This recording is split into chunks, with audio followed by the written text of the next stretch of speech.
Greetings. Assalamu alaikum wa rahmatullahi wa barakatuh. My name is Simran Hussain, a student of 10th class at Genius Academy, Pulwama. Firstly, I sincerely want to thank all the administration, the chairman, all the faculty members of Genius Academy, Pulwama for giving me an opportunity to speak on the topic Challenges to Political Parties, which is a topic from political parties of our political science textbook. So let's start the topic.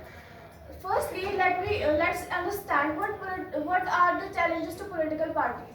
So challenges to political parties simply means the difficulties or the problems a political party has to face in the democracy.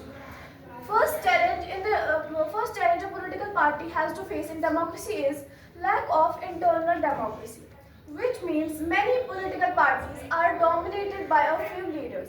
इसका मतलब ये है कि ज़्यादातर political parties जो होती है उनको कोई ना कोई एक मेन लीडर जो है डोमिनेट करता है या फिर कोई मेन फैमिली डोमिनेट करती है, जिससे क्या होता है कि decisions are often made without consultation with the party members. मतलब जो ग्रास रूट पे जो बाकी मेंबर्स होते हैं उस पॉलिटिकल पार्टी के, उनको एक बार रिप्रेजेंटेशन नहीं मिलती है उस पॉलिटिकल पार्टी में, या फिर जो वो डिसीजन मेकिंग उस पॉलिटिकल पार्टी में होती है उसमें उनका कोई भी पार्ट नहीं होता है। Then we have the grassroots workers may feel ignored or powerless. जैसे मैंने अभी बोला कि जो ये पॉलिटिकल पार्टी में ग्रासरूट लेवल पे मेंबर्स होते हैं, और ग्रासरूट लेवल के मेंबर्स हम लोग ऐसे बोल सकते हैं जो ज़्यादा पॉपुलर नहीं होंगे, which have the less fame, तो उनको क्या फील होता है? इग्नोर। They feel powerless. उनको लगता है कि इनके पास कोई पावर ही नहीं है इस पॉलिटिकल पार्टी में। Then we have corruption and criminalization. पहले हम लोग करप्शन को समझेंगे। Some politicians use parties to gain power for personal or financial gain. कुछ लोग जो है वो पॉलिटिकल पार्टीज में सिर्फ और सिर्फ इस चीज़ के लिए आते हैं ताकि वो एक तो पब्लिक अटेंशन को गेन कर सके, ज़्यादा वो लोगों के सामने खुद को रिप्रेजेंट कर सके, फेम हासिल कर सके और फाइनेंशियली स्ट्रांग हो सके। फाइनेंशियल गेन के लिए वो पॉलिटिकल पार्टीज में आते हैं। इसका मतलब ये है कि उनको कोई भी मतलब वो इस चीज़ के जिम्मेदार नहीं होते कि सोसाइटी में बाद में क्या होने वाला है। उनके पास एक ग्रीड होती है, एक लालच होती है एक काइंड की, जो उसको वो लेकर एक पॉलिटिकल पार्टी को ज्वाइन करते हैं ताकि वो यहाँ पे फाइनेंशियली साउंड हो सके और फाइनेंशियल गेन कर सके। Then we have the criminalization. Criminalization simply means, ये कश्मीर में नहीं होता, ये ज़्यादा बाहर वाले एरियाज में होता है कि जो क्रिमिनल्स होते हैं, फॉर एग्जाम्पल कोई ऐसा इंसान है जिसने मर्डर किया है फॉर एग्जाम्पल, या फिर जिसके ऊपर रोज रोज केसेस चले जाते हैं, रोज रोज के ऊपर नया नया केस होता है, तो वो जो मेंबर होता है जब वो किसी पॉलिटिकल पार्टी में आता है, जब वो किसी पॉलिटिकल पार्टी का मेंबर बनता है, तो लोगों के दिमाग में वो क्रिटिसिज्म करने लग जाते हैं उस पॉलिटिकल पार्टी को। मतलब कोई भी इंसान ऐसा नहीं चाहेगा कि एक पॉलिटिकल पार्टी में कोई क्रिमिनल उनको रूल करे या फिर किसी भी क्रिमिनल के आगे वो डोमिनेटेड रहे।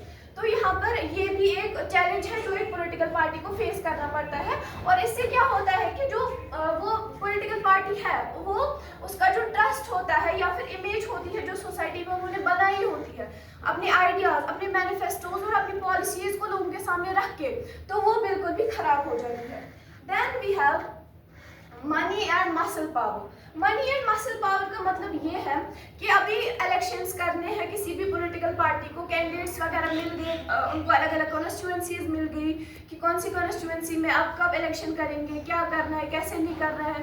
तो अब उनको चाहिए कि वो लोगों के सामने जाएंगे ताकि वो उनको अपने मैनिफेस्टोज बोल सके, अपने प्रोग्राम्स उनके सामने रख सके कि हमारी आइडियोलॉजी क्या है, हमारी जो पॉलिटिकल पार्टी है, अगर आपने हमें रूलिंग पार्टी बनाया बाद में तो हम किन चीज़ों पे काम करना चाहते हैं, तो उसके लिए पैसे चाहिए होते हैं। फॉर एग्जांपल बैनर्स बनाने हैं, रैलीज निकालनी है। अब यहाँ पर बात आती है कि अब अगर एक हम लोग एग्जांपल लेते हैं दो पॉलिटिकल पार्टीज की, political party A and political party B. Firstly we talk about the political party A. इसमें जो सारे कैंडिडेट्स हैं, फॉर एग्जांपल मैं 10 कैंडिडेट्स लेती हूँ, इसके 10 ही मेंबर्स हैं फॉर एग्जांपल, तो इसमें जो सारे के सारे मेंबर्स हैं they are not economically sound. उनके पास उतने ज़्यादा पैसे नहीं है कि वो ज़्यादा इन्वेस्ट कर सके इलेक्शन मैनिफेस्टोज को लोगों तक पहुंचाने के लिए, रैलीज के लिए या फिर किसी भी जगह पे प्रोग्राम्स करने के लिए। Then on the other hand we have the political party B. इसके अगर फॉर एग्जांपल हम लोग 5 ही मेंबर्स जो है वो इकोनॉमिकली साउंड रखते हैं, तो यही जो मेंबर्स हैं ये वेल्थ प्रोवाइड करते हैं बाकी लोगों को, मतलब पॉलिटिकल पार्टी में ये अपना इन्वेस्टमेंट देते हैं लोगों को। और जो ये पॉलिटिकल पार्टीज होती है ये ज़्यादा यही चाहती है कि जो वेल्दी पीपल है, जो फेमस लोग हैं सोसाइटी के, वो ही इनके पास आए, यही वही इन लोगों की पार्टी में आए ताकि इनके पास क्या आ सके, मनी आ सके, ताकि वो ज़्यादा से ज़्यादा लोग एरियाज में जा सके, ज़्यादा से ज़्यादा रीजन्स में जा सके, ताकि अपने इलेक्शन मैनिफेस्टोज को लोगों के सामने रखे और वोट बैंक गेन करें। Then we have the muscle power, they use the muscle power to influence voters. For example, अभी मैं कोई कैंडिडेट हूँ किसी भी कॉन्स्टिट्यूंसी की, मैंने इलेक्शन में पार्टिसिपेशन किया है, तो मैं कुछ लोगों को बोलती हूँ कि आप बाकी घरों में जाइएगा, आप उनको बोलिएगा कि अगर आपने मुझे वोट नहीं दिया, अगर आपने मेरी पॉलिटिकल पार्टी को वोट नहीं किया, तो मैं फॉर एग्जाम्पल मैं आपका घर जला दूंगी फॉर एग्जाम्पल, और मैं आपको ऐसा नुकसान पहुंचा दूंगी मैं ऐसा नुकसान पहुंचा दूंगी आप लोगों को, मैं ऐसा करूंगी आप लोगों के साथ, मैं ऐसा करूंगी। तो लोग जो है वो डर जाते हैं, वो मजबूर हो जाते हैं इस चीज़ के लिए कि वो बाकी मतलब इसी पॉलिटिकल पार्टी को वोट करें, जिससे कि जो फ्री एंड फेयर इलेक्शंस होने चाहिए वहाँ पर उस मतलब पॉलिटिकल पार्टी के थ्रू कोई भी कंसेप्ट ऐसा नहीं रहता कि फ्री एंड फेयर इलेक्शंस रहे। Then we have the dynastic politics. Dynastic politics का मतलब है कि जो लीडरशिप होती है वो बस पास होती है किसी फैमिली में, जिसकी वजह से क्या होता है कि जो रिड्यूस हो जाती है अपॉर्चुनिटीज, मतलब कोई भी इंसान टैलेंटेड है वो ले सकता है leadership as chief minister of that state of that union territory we can say, लेकिन उसको अपॉर्चुनिटी नहीं मिलती है। क्यों? क्योंकि वहाँ पे डायनास्टिक सक्सेशन चल रहा होता है, वहाँ पर डायनास्टिक पॉलिटिक्स चल रही होती है, जो क्या कह सकते हैं कि जो लीडरशिप होती है वो एक फैमिली से चली जा रही है। इंडिया में ये चीज़ें बहुत टाइम से प्रैक्टिस हो रही है। अगर अब हम लोग अपने ही जम्मू कश्मीर की बात करेंगे तो पहले थे शेख मोहम्मद अब्दुल्ला, उन्होंने पार्टी जो है इंट्रोड्यूस की नेशनल कॉन्फ्रेंस, देन वो वहाँ पर पार्टी पॉलिटिकल पार्टी के लीडर थे। देन उसके बाद उनके बेटे आते हैं फारूक अब्दुल्ला, और उसके बाद वो चीफ मिनिस्टर बनते हैं हमारी जम्मू एंड कश्मीर के। देन उसके बाद उनके बेटे उमर अब्दुल्ला जो which is the current we can say current chief minister of Jammu and Kashmir, तो वो आते हैं। अब ज़्यादा चांसेस है वी कैन से 50-50 चांसेस और 90% चांसेस ये हैं कि अगर यही डायनास्टिक सक्सेशन चलता रहा तो अगर जो हमारे चीफ मिनिस्टर है अभी उमर अब्दुल्ला फॉर एग्जाम्पल, अगर उनके बेटे नहीं होंगे कैपेबल कि वो लीड कर सके हमारे जम्मू कश्मीर को, लेकिन फिर भी डायनास्टिक सक्सेशन चल रहा है, उन्हीं को ही बनाया जाएगा चीफ मिनिस्टर। और इससे क्या होता है, जो यंगस्टर्स होते हैं, जो यूथ है हमारी, जो नए बच्चे हैं जिनको टैलेंट है इस चीज़ का कि वो कर सकते हैं कंटिन्यू, वो चला सकते हैं हमारी जम्मू एंड कश्मीर को, लेकिन उनको जो है बिल्कुल भी चांस नहीं मिल रहा है because of this dynastic politics और we can say the dynastic succession. Then हमारे पास आता है no meaningful choice for voters. इसका मतलब ये है कि अभी let's take an example of again the example of political party A and the political party B. ये पॉलिटिकल पार्टी ए जो है ये पहले से ही इसका इलेक्शन मैनिफेस्टो है कि वुमेन्स को इक्वल रिप्रेजेंटेशन मिलनी चाहिए सोसाइटी में और we can say the political parties में। लेकिन जो ये पॉलिटिकल पार्टी बी है इसकी इलेक्शन मैनिफेस्टो डिफरेंट है, ये नहीं चाहती कि वुमेन्स को सेम अपॉर्चुनिटी मिले एज कम्पेयर टू मैन। लेकिन इन्होंने जब देखा कि पॉलिटिकल पार्टी ए की तरफ ज़्यादा लोग मोटिवेट हो रहे हैं, इनके मैनिफेस्टोज इलेक्शन मैनिफेस्टोज ज़्यादा जो है पसंद किए जा रहे हैं सोसाइटी में, तो ये वाली जो पार्टी है ये भी अपने जो इलेक्शन मैनिफेस्टो से चेंज कर देती है उसी के हिसाब से।